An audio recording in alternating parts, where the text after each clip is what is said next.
Hi. நம்ம வழக்கம் போல் எப்போவுமே அரிசி சேர்த்து செய்கிற மாதிரி இல்லாமல் இன்றைக்கி சிறுதானியமும் பருப்பு சேர்த்து ரொம்ப சத்தான ஹை ப்ரோட்டீன் அடை செய்கிறது அப்படின்னு பார்க்க போகிறோம். அதுக்கு நான் இன்றைக்கி 1 கப் அளவுக்கு வரகு அரிசி எடுத்து சிறுதானியங்களில் நிறைய தூசும் மண்ணெல்லாம் இருக்கும். அதுக்காக நம்ம கொஞ்சமாக தண்ணி விட்டு இந்த மாதிரி கையை வச்சு நல்லா அழுத்தி பிசைஞ்சு கழுவினோம்னா நிறைய தூசெல்லாம் வரும். இது மாதிரி நம்ம ஒரு 3-4 தடவைக்கு புது தண்ணி மாற்றி கழுவி எடுத்து வச்சிடலாம்.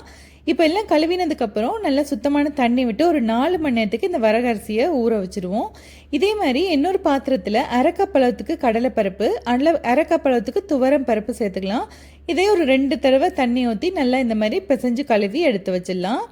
பாருங்கள், இந்த மாதிரி நல்லா கழுவினதுக்கப்புறம் இந்த பருப்புலேயும் கொஞ்சமாக தண்ணி சேர்த்து இந்த பருப்பு முழுகிற அளவுக்கு தண்ணி சேர்த்துட்டு ஒரு 4 மணி நேரத்துக்கு ஊற வச்சிடலாம்.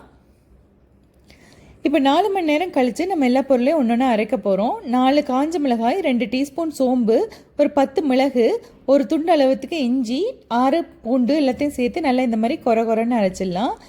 இப்போது நம்ம ஊற வச்சுருந்த வரகு அரிசியை சேர்த்துக்கலாம். தண்ணியை ஃபுல்லாக வடிச்சிட்டு கொஞ்சம் தண்ணி இருந்தால் போதும், அந்தளவுக்கு சேர்த்துட்டு நல்லா ஸ்மூத்தாக அரிசியை அரைச்சி எடுக்கணும்.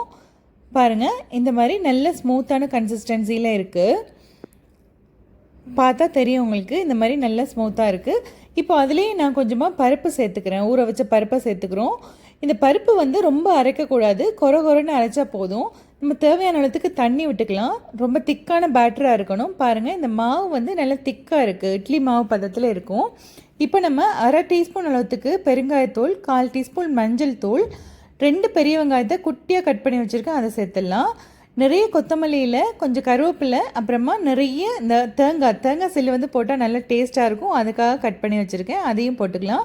தேவையான அளவுக்கு உப்பு சேர்த்து நல்லா எல்லாத்தையும் இந்த மாதிரி கலந்து வச்சிடலாம்.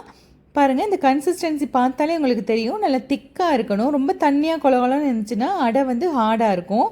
இந்த மாதிரி இருந்துச்சுன்னா தான் நல்லா சாஃப்டாக வரும், மொறுன்னு.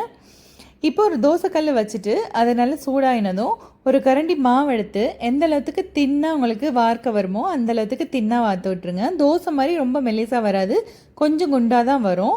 இந்த அளவுக்கு சுற்றி வார்த்ததுக்கப்புறமா நடுவில் ஒரு ஓட்டை போட்டுட்டு அதில் கொஞ்சம் எண்ணெய் விட்டோம்னா நல்ல மொறுன்னு அந்த சென்டர்லேயும் நல்ல மொறுன்னு இருக்கும். இந்த மாதிரி எண்ணெய் விட்டு சுற்றியும் கொஞ்சமாக எண்ணெய் விட்டுடலாம்.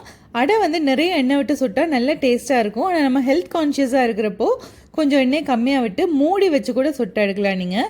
இப்போ நல்லா கோல்டன் ப்ரௌன் ஆகிடுச்சு. ஒரு பக்கம் திருப்பி போட்டு அடுத்த சைட்லேயும் லைட்டாக எண்ணெய் இந்த மாதிரி தெளித்து விட்டுடலாம். இப்போது 2 பக்கமுமே நல்ல கோல்டன் ப்ரௌன் ஆகிடுச்சு. பாருங்கள், நம்மளோட அடை நல்ல கிறிஸ்பியாக மொறுன்னு இருக்குது. நல்ல பொறுமையாக வச்சு சுட்டெடுக்கணும், அதான் இதோட சீக்ரெட். நீங்களும் இந்த மாதிரி சிறுதானியத்தை உங்களோட டெய்லி டயட்டில் சேர்த்துக்கணும்னு ஆசைப்பட்டீங்கன்னா இந்த அடை ரெசிபியை கண்டிப்பாக ஒரு தடவை ட்ரை பண்ணி பாருங்கள். குழந்தைங்கலேருந்து பெரியவங்க வரைக்கும் எல்லாருமே விரும்பி சாப்பிடுவாங்க. இந்த ரெசிபி உங்களுக்கு பிடிச்சிருந்துச்சின்னா கண்டிப்பாக கமெண்ட்டில் சொல்லுங்கள். இன்னொரு வீடியோவில் பார்க்கலாம். அது வரைக்கும் பாய்.